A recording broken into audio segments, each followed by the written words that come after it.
Nichiren et ses compagnons quittèrent Ichinozawa le 13 mars 1274 et passèrent la nuit et les jours suivants à Mora, sur la côte de l'île de Sado.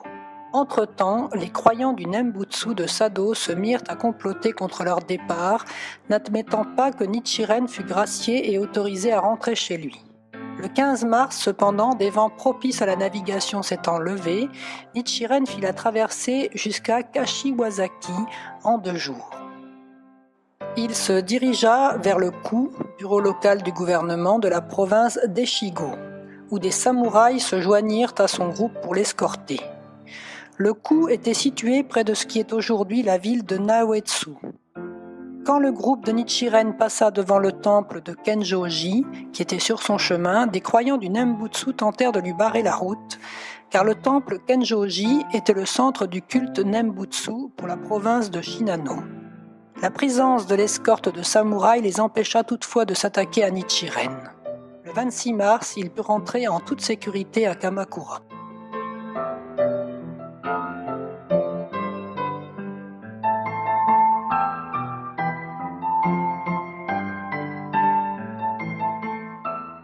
Le 8 avril, Nichiren fut appelé par le gouvernement et rencontra Eno Saemon.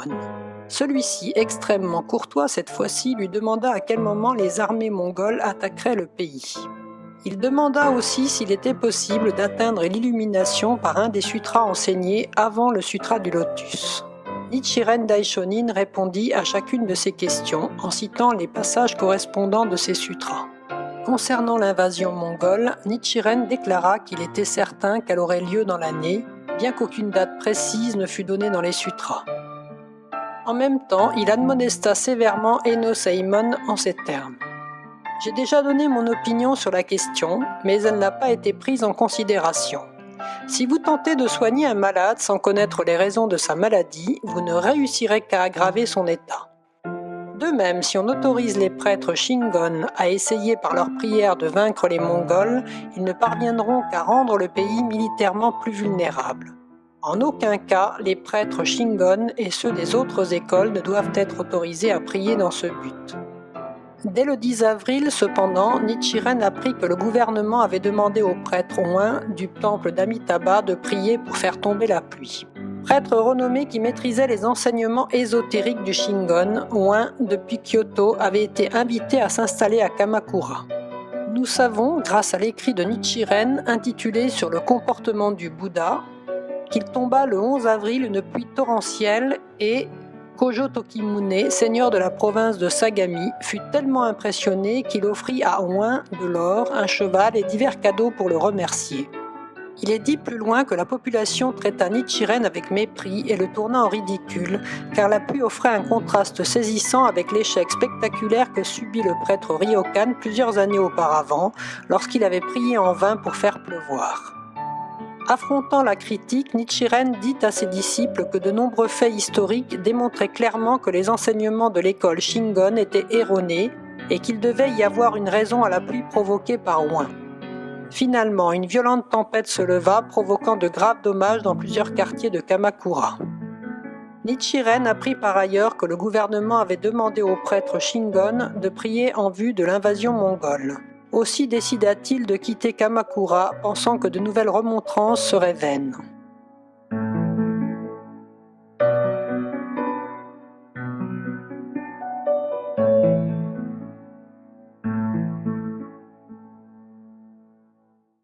En plus d'éveiller le gouvernement et la société à l'orthodoxie du bouddhisme, Nichiren avait une autre tâche à accomplir. Il était plus important pour lui de perfectionner ses enseignements pour l'avenir et de former les disciples qui en hériteraient. Il renforça sa détermination de consacrer tout son être à cette tâche qu'il était le seul à pouvoir accomplir, tout en confiant à ses disciples celle d'éveiller la société de l'époque. Nichiren Daishonin avait déjà 55 ans et ses forces physiques déclinaient rapidement, résultat des terribles conditions de vie qu'il avait endurées à l'île de Sado. Il sentit probablement que le temps était venu pour lui d'accomplir sa mission.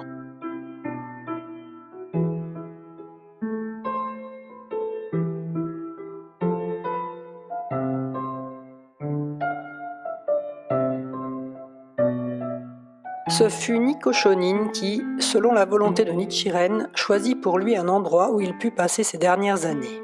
Nikko Shonin était né à Kaji-Kazawa, en amont de la rivière Fuji, dans ce qui est aujourd'hui la préfecture de Yamanashi. C'est ainsi qu'il convertit Nanbu Sanenaga, le seigneur du district Akiri, également situé sur les bords de la rivière Fuji, qui devint disciple de Nichiren Daishonin. On suppose que Nanbu Sanenaga, également appelé seigneur du Akiri, supplia Nikko Shonin de lui permettre d'accueillir Nichiren, apprenant de celui-ci les intentions du maître. Il décida d'offrir une partie du mont Minobu situé à l'intérieur de son fief. Le 12 mai 1274, Nichiren Daishonin quitta Kamakura accompagné de ses disciples et de Nikko Shonin. Il arriva le 16 mai au district Akiri.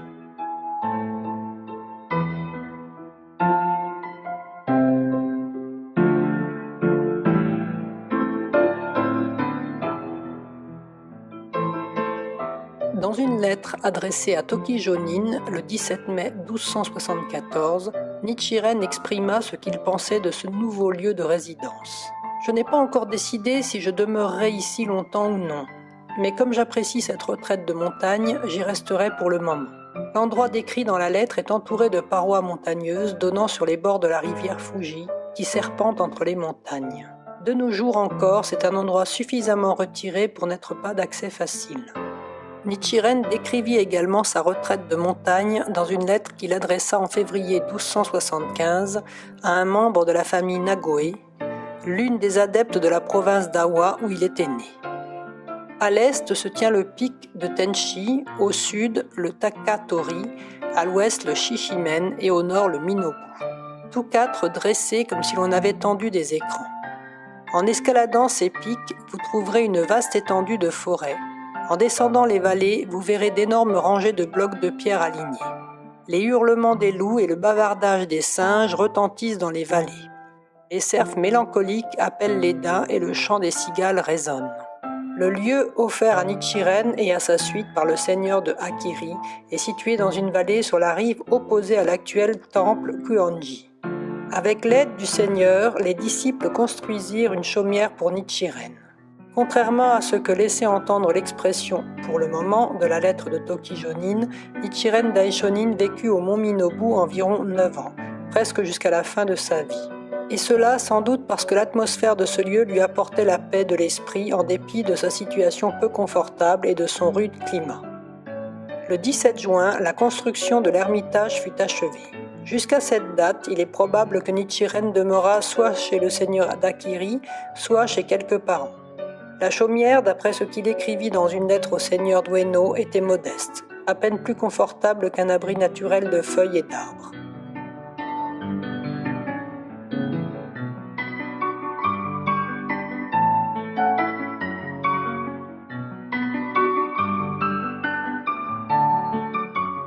Dans ce cadre, Nichiren donna des cours à ses disciples, utilisant le Sutra du Lotus et mots et phrases du Sutra du Lotus, interprétation du grand maître Tiantai. Ce n'était pas de simples commentaires sur le sutra ou sur les annotations de Tiantai. Il s'agissait, au moyen de ces textes, de clarifier le bouddhisme de Nichiren lui-même. Nikko Shonin rédigea les cours que Nichiren revit et corrigea. Ils furent achevés en janvier 1278 sous le titre « Enseignement Oro » Ongi Kuden. Un cours est tout d'abord consacré à Nammyo Horengekyo. Puis, les cours suivent l'ordre des 28 chapitres du sutra, s'attachant au titre et au contenu de chacun ainsi qu'à des phrases ou expressions. Nichiren citait également les interprétations de Tiantai, mots et phrases du Sutra du Lotus, et de Miaolé, les annotations sur les mots et phrases du Sutra du Lotus, plus d'autres commentaires écrits se rapportant à chacune des citations. Les disciples qui écoutaient ces cours étaient probablement des religieux, ce qui donne aux enseignements oraux un caractère spécifique dans la mesure où presque tous les écrits de Nichiren étaient destinés à des croyants laïcs. Le contenu des enseignements oraux est donc extrêmement élaboré, et en même temps, ces enseignements de première importance sont indispensables pour bien connaître le bouddhisme de Nichiren Daishonin. Autre trait caractéristique de ces cours, Nichiren les utilisa pour commencer à former sérieusement ses disciples. Jusque-là, il n'avait disposé que de peu de temps pour éduquer ses disciples, puisqu'il propageait le bouddhisme dans la société, tout en faisant front aux persécutions qu'engendrait cette propagation. Même ceux qui avaient été les premiers à suivre Nichiren ne pouvaient éviter de prendre la responsabilité d'encourager les croyants disséminés dans de nombreux villages, bien qu'ils aient eux-mêmes à peine reçu de directives personnelles de leur maître. L'absence de ces directives était une cause indirecte pour que les anciens disciples tombent dans l'erreur après la mort de Nichiren. Seul Nikko Shonin, qui avait secondé Nichiren, très proche de lui, tant à Sado qu'à Izu, était capable de comprendre correctement le cœur de ses enseignements. Une question cependant reste posée. Pourquoi Nichiren ne forma-t-il pas ses disciples les plus anciens après s'être retiré au mont Minobu ? En toute vraisemblance, ces prêtres étaient indispensables en tant que pivots dans leurs régions respectives. Dans la société et chez ses disciples se développait le désir de voir s'étendre les enseignements de Nichiren. Le nombre de croyants augmentait rapidement tandis que les graves persécutions qui avaient sévi depuis Tatsunokuchi en passant par Sado arrivaient à leur terme. Les fils de croyants laïcs qui se convertissaient à leur tour et entraient dans la vie religieuse devenaient plus nombreux. Et il est très probable que Nichiren avait à cœur la formation de ses jeunes disciples et qu'il s'y employait tout particulièrement. Par exemple, en 1274, le futur troisième grand patriarche Nishimoku Shonin devint disciple de Nichiren à l'âge de 15 ans. Il appartenait à la famille Nita, apparentée à la famille Nanjo. Lorsque Nichiren Daishonin se retira au mont Minobu, il semble que les croyants laïcs s'éveillèrent au fait qu'ils allaient devoir eux-mêmes assurer la propagation. Jusque-là, c'était Nichiren qui avait lui-même dirigé les activités, tandis que les laïcs s'efforçaient de leur mieux de l'aider, lui et ses disciples. Maintenant que Nichiren s'était retiré au mont Minobu et avait confié à ses fidèles, religieux et laïcs, la tâche de répandre ses enseignements, il se consacrait à assurer la perpétuation dans l'avenir du bouddhisme orthodoxe.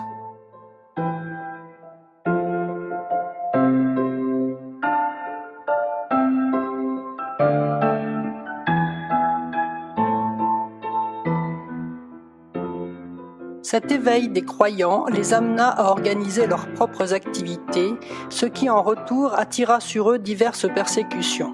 De ceux qui eurent à souffrir, Shijo Kingo et les frères Ikegami sont célèbres grâce aux écrits de Nichiren. Shijo Kingo se convertit 3 ans après que Nichiren eut déclaré le bouddhisme orthodoxe en 1253. Dès lors, il resta fidèle à sa foi. Il put accompagner son maître jusqu'au lieu où il devait être exécuté et être témoin de la persécution de Tatsunokuchi le 12 septembre 1271.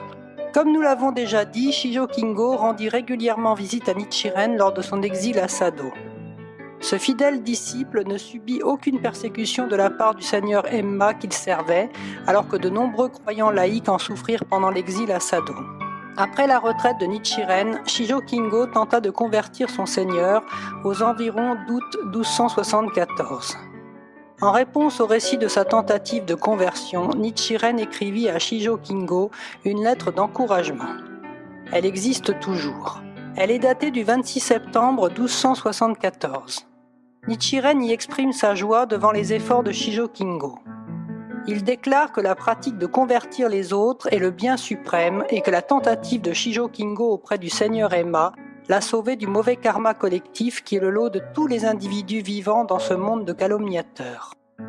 Vers la fin de cette lettre, Nichiren met à nouveau Shijo Kingo en garde contre les difficultés qui, prévoit-il, vont l'assaillir. Conformément à cet avertissement, Shijo Kingo commença à avoir des ennuis avant même la fin de l'année. Fort du fait que le seigneur Emma avait retiré ses faveurs à Shijo Kingo, Les pairs de ce dernier, qui lui en voulaient depuis longtemps, le calomnièrent auprès du seigneur. Ainsi chapitré, Emma n'en nourrit que plus de ressentiment à l'égard de Shijo Kingo, et il décida de le destituer d'une partie de son fief. Plus tard, en 1277, Shijo Kingo eut à nouveau des calomnies de ses pairs. Il était présent lorsque Samibo Nishogyo, également disciple de Nichiren, réfuta Ryuzobo de l'école Tendai, qui était accusé d'avoir commis le péché de cannibalisme alors qu'il prêchait dans une rue de Kamakura.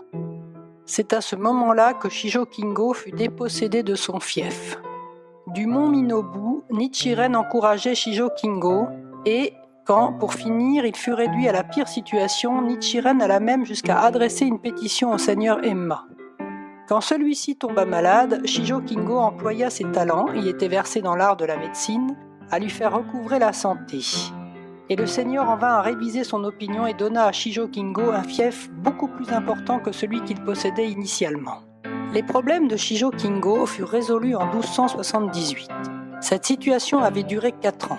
Il est clair que toutes les difficultés surgirent à la suite de ses activités religieuses. Les frères Ikegami, Munenaka l'aîné et Munenaga le cadet, devinrent disciples de Nichiren en 1256, la même année que Shijo Kingo. Leur père, Ikegami Yasumitsu, était directeur du service de la construction et des réparations au gouvernement de Kamakura. Cette charge exigeait de hautes capacités techniques et lui assurait une position extrêmement élevée dans le gouvernement. Comme dans le cas de Shijo Kingo, les frères Ikegami semblaient avoir pratiqué tranquillement sans que rien de particulièrement fâcheux ne leur arrivât, jusqu'au jour où Nichiren se retira au mont Minobu. Un problème surgit cependant en 1275, lorsque le père déshérita son fils aîné. Les raisons de ce geste ne sont pas tout à fait claires, mais il semblerait que Ryokan, prêtre du temple Gokurakuji, fit pression sur Yasumitsu, croyant du Nembutsu, et très respectueux du prêtre. À ce moment-là, Nichiren écrivit une très longue lettre, la lettre aux frères, destinée à encourager ceux-ci et leurs femmes. Elle les encourageait à conserver leur foi, quoi qu'il arrive, expliquant que, de tous les sutras, le sutra du lotus était le seul qui conduisait à l'illumination, et que ceux qui le pratiquaient étaient assurés de rencontrer les 3 obstacles et les 4 démons. La mesure prise contre Munenaka fut alors provisoirement levée, mais en 1277, le père renia à nouveau son fils, ce qui l'empêchait d'hériter. La privation du droit d'aînesse, dans la société solidement organisée du Japon de cette époque, était une mesure extrêmement grave. On pense que Yasumitsu, en reniant son fils aîné, forçait ainsi son cadet à faire un choix entre sa foi et le droit d'aînesse, essayant par là d'ébranler les 2 frères dans leurs croyances. Grâce aux encouragements de Nichiren, cependant, les 2 frères conservèrent leur foi et, ensemble, exhortèrent leur père et l'incitèrent à se convertir. C'est ce qu'il fit, pour finir, en 1278, peu avant de mourir. Les problèmes que rencontrèrent les frères Ikegami peuvent être considérés comme identiques aux persécutions qu'endurèrent tous les croyants dans leur ardente passion de propager les enseignements. De toutes les persécutions qui s'abattirent sur les fidèles de Nichiren Daishonin, celle d'Atsuhara fut la plus grave. Elle est en relation directe avec l'inscription du Daigonzon.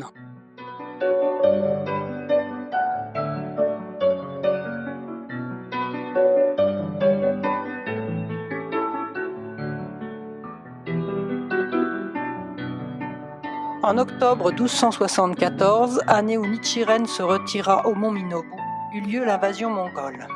Elle fut la preuve de l'exactitude de l'avertissement donné par Nichiren du désastre de l'invasion ennemie, exposé dans le Traité sur l'établissement de l'enseignement correct pour la paix dans le pays, 14 ans plus tôt. L'empereur mongol Kublai Khan envoya des messagers au Japon presque chaque année à partir de 1268 pour qu'ils se soumettent à l'empire. Mais le gouvernement de Kamakura ne donna aucune réponse à ses ambassadeurs et les ignora totalement.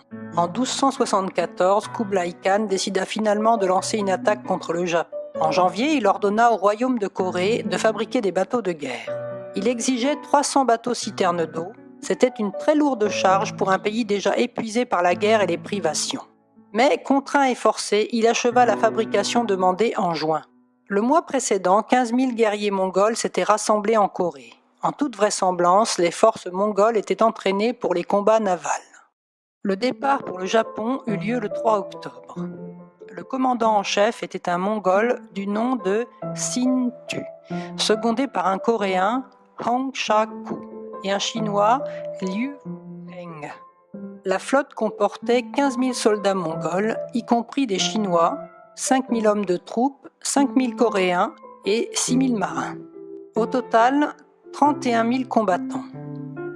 Le 6 octobre, ils se groupèrent sur l'île de Tsushima et le 14, ils étaient à l'île Iki, massacrant les habitants et les samouraïs des deux îles situées dans le détroit de Tsushima.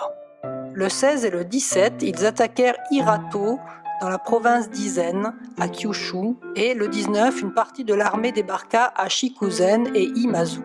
La plus grande partie de la flotte arriva jusqu'à la baie de Hakata, qu'elle assaillit avec l'autre partie de la flotte qui avait débarqué. À cette époque, le centre politique de Kyushu était Dazeifu, situé à l'intérieur derrière Hakata, capitale commerciale de Kyushu.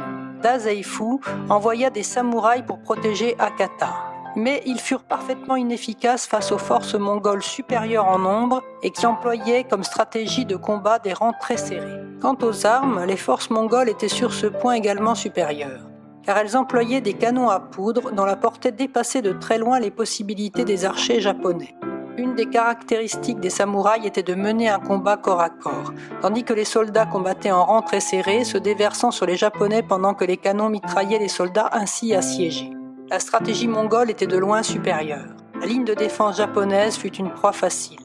La nuit du 20 octobre, toutes les forces mongoles se retirèrent sur leurs bateaux, probablement par crainte d'une embuscade nocturne.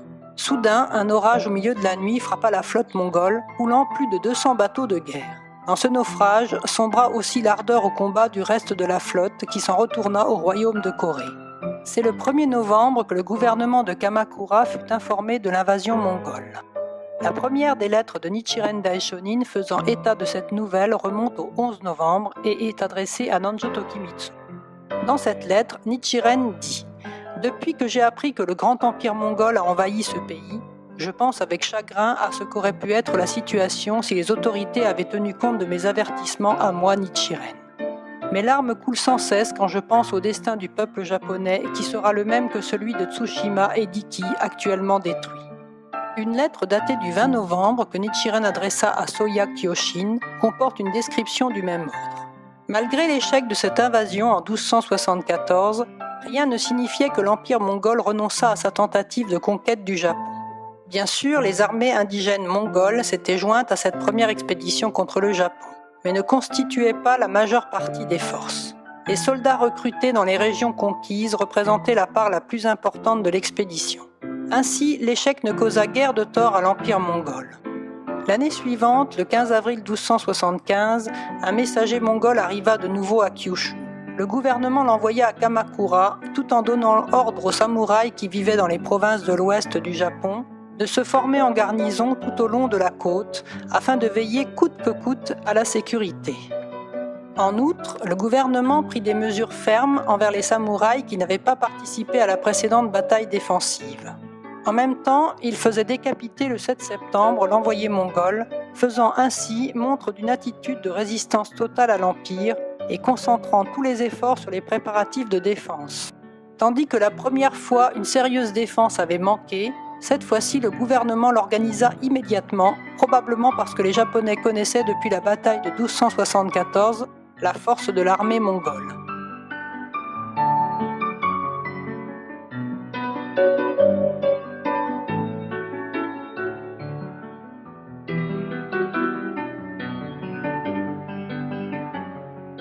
Les lettres et documents de Nichiren, rédigés entre 1274 et 1278, sont au nombre de 120 environ. Ils fournissent la preuve que les fidèles de diverses régions lui rendaient visite les uns après les autres, lui apportant de la nourriture et des vêtements.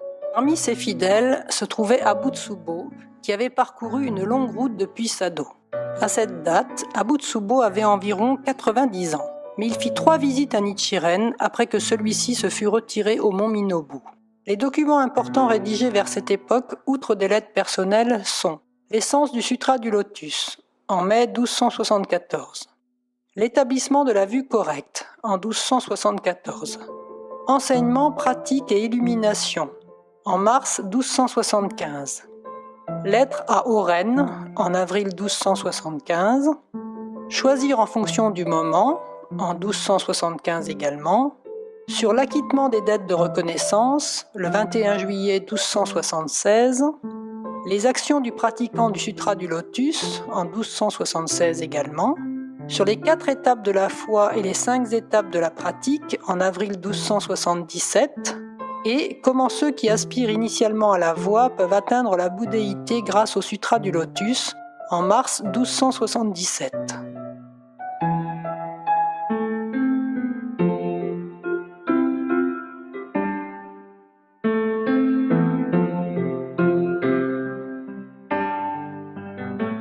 Choisir le cœur du Sutra du Lotus, écrit en mai 1274 et adressé à Toki Jonin, déclare que la loi que Nichiren propage comprend l'objet de culte, le grand sanctuaire et l'invocation de Daimoku ou des 5 caractères de Myoho Renge-kyo.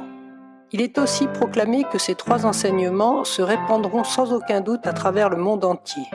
Nikko l'a désigné comme l'un des 10 principaux écrits de Nichiren Daishonin, puisqu'il révèle pour la première fois les lois secrètes qui n'ont pas été révélées par Nagarjuna, Vasubandhu, Tientai et Dengyo, qu'il a ensuite définies comme les 3 grandes lois secrètes. Ce travail comprend 3 sections. Dans la première partie, Nichiren Daishonin examine la supériorité relative des sutras exposés par Shakyamuni sous 2 angles, celui de l'enseignement et celui de l'enseignant. Un seul Bouddha, Shakyamuni, peut être vu différemment selon les sutras qu'il a exposés.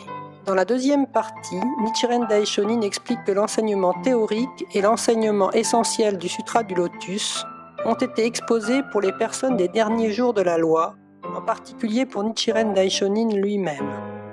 La troisième section clarifie la grande loi à diffuser dans les derniers jours de la loi, c'est-à-dire les 5 caractères de Myoho Renge-kyo qui ont été transmis aux bodhisattvas pratiques supérieures. C'est ce qui a valu à ce texte de s'appeler « Choisir le cœur du Sutra du Lotus ». Nichiren parle ensuite des signes apparaissant à l'époque de la diffusion de cette loi et déclare avec conviction qu'inévitablement les 3 grandes lois secrètes vont se répandre largement.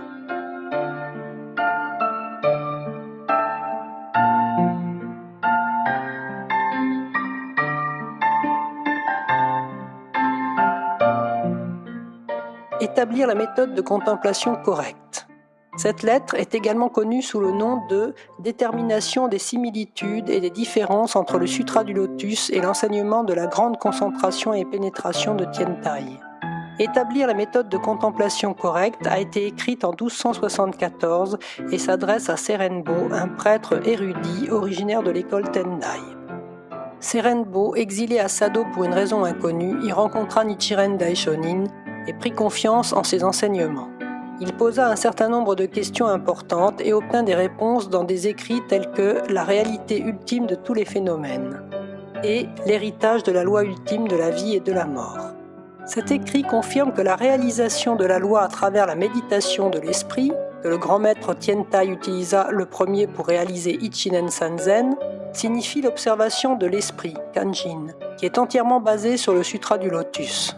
En même temps, ce texte réfute la pratique de l'école zen, qui tente d'observer l'esprit sans avoir recours au sutra, enseignement du diable et de l'hérésie. En termes explicites, établir la méthode correcte de contemplation signifie rejeter et réfuter la doctrine erronée de l'école Tendai, selon laquelle l'enseignement de la grande concentration et pénétration est supérieur à celui du Sutra du Lotus, et établir la méthode correcte de contemplation qui est conforme à la loi avec l'intention originale de Tientai basée sur le Sutra du Lotus. Implicitement, cependant, la grande concentration et pénétration de Tientai était une pratique destinée aux personnes vivant à l'époque de la loi formelle, alors que la méthode correcte de contemplation pour l'époque actuelle, celle des derniers jours de la loi, est la pratique de la loi merveilleuse elle-même, ou Nam-myoho Renge-kyo des 3 grandes lois secrètes établies par Nichiren Daishonin.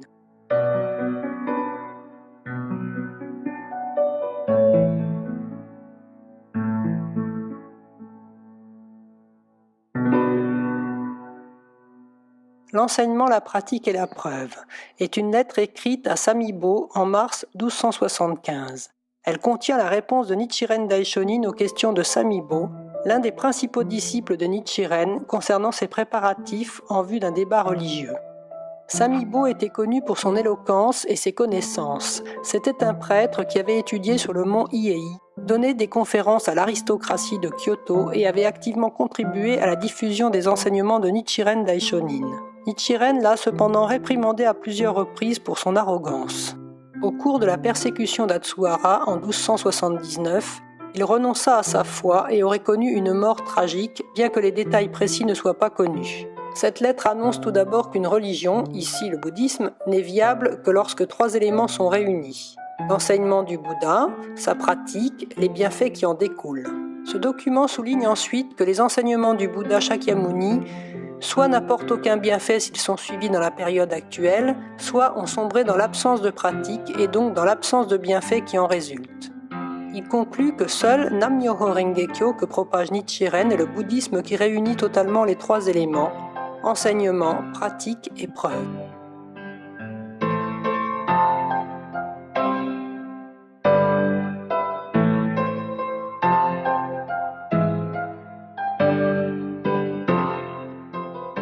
C'est avec des mots simples que la lettre à Oren, écrite en avril 1275, explique la suprématie du Sutra du Lotus, tout en révélant que Nichiren Daishonin est l'envoyé du Sutra du Lotus qui a lui-même vécu le sutra. Soya Kyoshin, à qui s'adresse cette lettre, habitait le village de Soya, dans le district de Katsushika, province de Shimouza. Il se convertit aux enseignements de Nichiren aux environs de 1260. Puis, autour de 1271, il devint moine séculier, et c'est alors que Nichiren lui conféra le nom bouddhique de Horen, loi du lotus. Au moment où il reçut cette lettre, Soya Kyoshin était l'un des principaux disciples de Nichiren dans cette région depuis une quinzaine d'années. Le destinataire était un fin lettré, ce qui explique que parmi les écrits qui lui furent destinés, 2 étaient rédigés en chinois classique.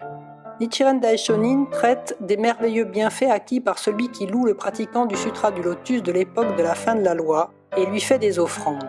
Il parle aussi de la gravité de la faute consistant à calomnier le sutra. Quant à la façon spécifique de pratiquer le Sutra du Lotus, Nichiren déclare qu'elle varie nécessairement avec le moment et que la personne sage est celle qui a une perception correcte du moment et propage l'enseignement en conséquence. Il dit que la pratique à l'époque de la fin de la loi consiste à propager le Sutra du Lotus sans le faire à contre-cœur. Nichiren explique que c'est pour avoir accompli précisément lui-même cette pratique qu'il a été persécuté par les autorités et qu'il est détesté par tout le peuple du Japon. Il a, dit-il, été précédemment contraint à vivre dans d'amères conditions en un lieu triste et désolé dans l'exil de l'île de Sado, et il explique que l'endroit où il réside désormais, situé dans une vallée de montagnes isolée portant le nom de Minobu, est dépourvu de toute ressource. Nichiren mentionne enfin combien il a été touché que Soya Kyoshin ait fait un si long voyage pour venir lui rendre visite en un site aussi délaissé.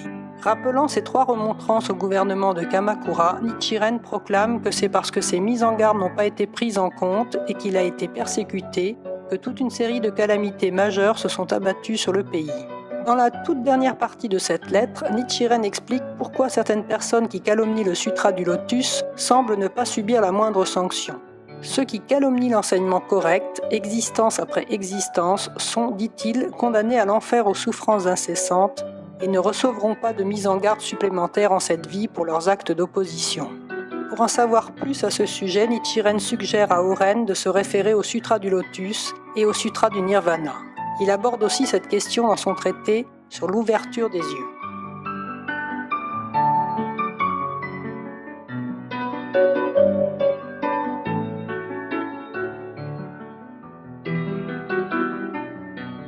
Choisir en fonction du moment a été écrit en 1275 et est considéré comme l'un des 5 traités majeurs de Nichiren. Comme beaucoup de ses œuvres importantes, Nichiren l'a conçu sous forme d'un dialogue entre un hypothétique questionneur et lui-même. Nichiren proclame que la première exigence pour celui qui étudie le bouddhisme est de connaître le temps. Le moment désigne l'époque de la fin de la loi, où la loi pure de l'enseignement de Shakyamuni était vouée à s'obscurcir et à se perdre, et où la grande loi pure de Nam-myoho Renge-kyo devait être propagée. Nichiren présente dans un autre écrit les 5 principes de propagation du bouddhisme. L'enseignement, la capacité des gens, le moment, le pays et l'ordre de propagation. Choisir en fonction du moment s'attache surtout au moment, le 3e principe. Dans cet écrit, Nichiren fait référence aux 5 périodes de 500 ans citées dans le Sutra de la Grande Collection pour définir les principales étapes de l'histoire du bouddhisme durant les 2500 ans suivant la disparition de Shakyamuni. Nichiren déclare ensuite que celui qui propage les enseignements du Sutra du Lotus à l'époque de la fin de la loi est le pratiquant du Sutra du Lotus doté des 3 vertus de souverain, de maître et de parent. La seconde partie du traité expose les erreurs des écoles Nembutsu, Zen et Shingon, en soulignant que ces erreurs sont les causes fondamentales des calamités qui s'abattent sur le Japon à cette époque-là. Nichiren attribue ensuite la cause sous-jacente des calamités à l'incapacité du souverain du pays d'honorer le Sutra du Lotus et son pratiquant. Il est dit dans les textes bouddhiques et non bouddhiques que le sage est celui qui connaît l'avenir. De ce point de vue, Nichiren est un grand sage. Toutes les prédictions que Nichiren lança à 3 reprises aux autorités à titre de remontrance se révélèrent exactes.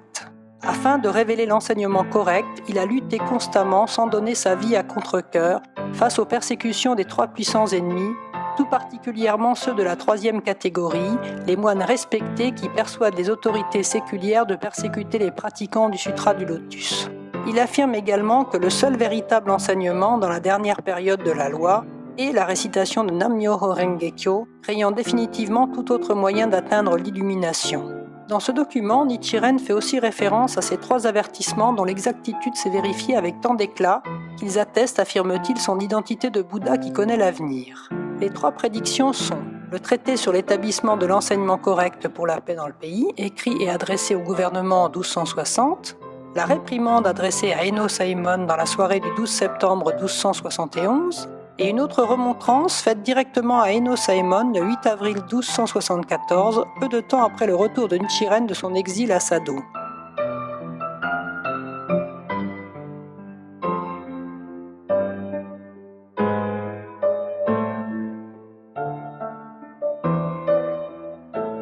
Lorsqu'il apprit le décès de Dozenbo, Nichiren Daishonin écrivit sur l'acquittement des dettes de reconnaissance le 21 septembre 1276 afin de manifester sa gratitude envers celui qui dans son enfance avait été son maître. Ce long traité est l'un des 5 écrits majeurs de Nichiren. Pour exprimer sa reconnaissance envers Dozenbo, Nichiren transmit ce traité à Jokenbo et Gijobo.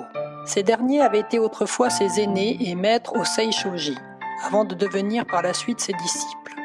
Nichiren confia ce texte à Nikko, l'un de ses disciples, et exigea qu'il soit apporté de sa part au Seishoji et lu à voix haute à Kasagamori, au sommet du mont Kiyosumi, où il avait récité pour la première fois Nam-myoho Renge-kyo, puis une nouvelle fois devant la tombe de son défunt maître.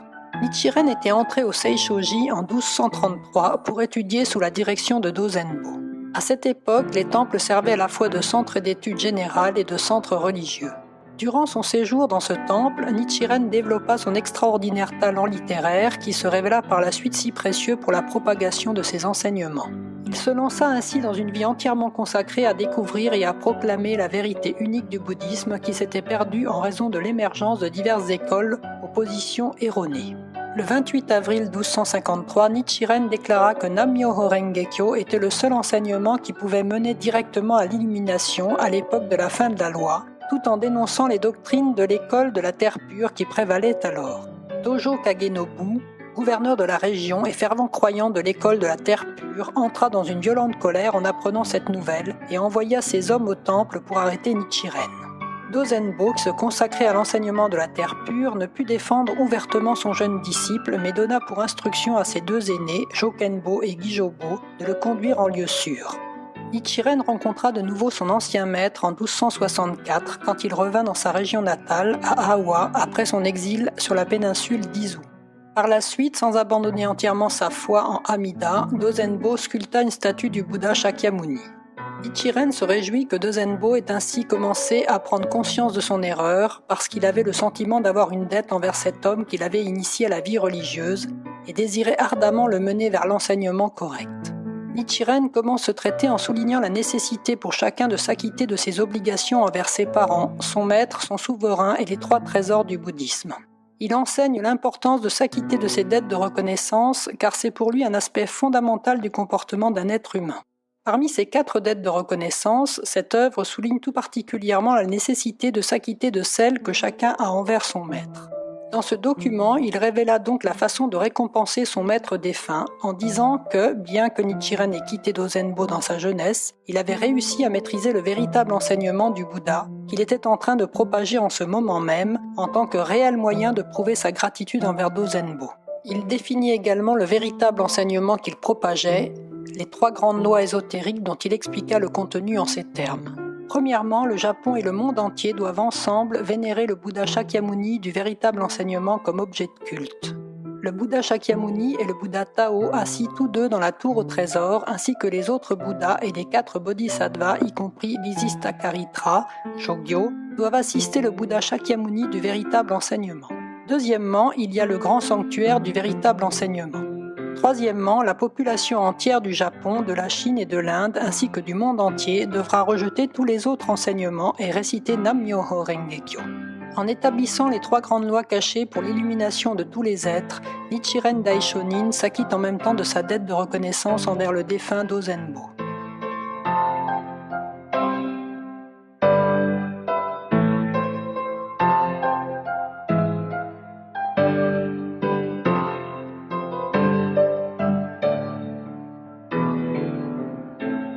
Les actions du pratiquant du Sutra du Lotus a été écrit en 1276 et adressé à la nonne séculière Konishi, une veuve qui habitait à Awa, dans la province natale de Nichiren. Son fils s'était converti avant elle aux enseignements de Nichiren et c'est lui qui lui transmit la loi. Peu après sa conversion, son fils mourut. Elle surmonta son profond chagrin et conserva une foi résolue dans le bouddhisme de Nichiren jusqu'à la fin de sa vie. Ce texte décrit de façon autobiographique avec force détail une suite d'événements en commençant à l'arrivée en 1268 de l'envoyé mongol, en continuant par la persécution de Tatsunokuchi qui eut lieu en 1271 et en terminant avec le récit de la vie de Nichiren à Sado, son retour et sa retraite au mont Minobu.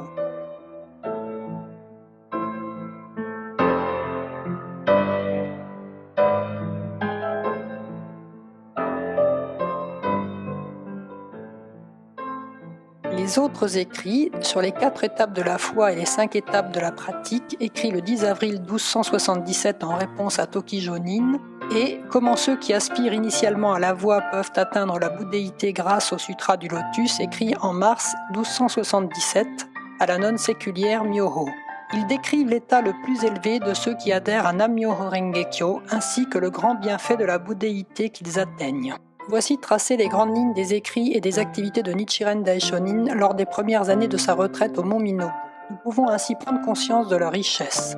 Tous les efforts de Nichiren Daishonin, cependant, étaient un prélude à la plus grande tâche de sa vie, l'inscription du Daigonzon qu'il accomplit lorsque faisait rage la tempête de la persécution d'Atsuhara, de 1278 à 1280.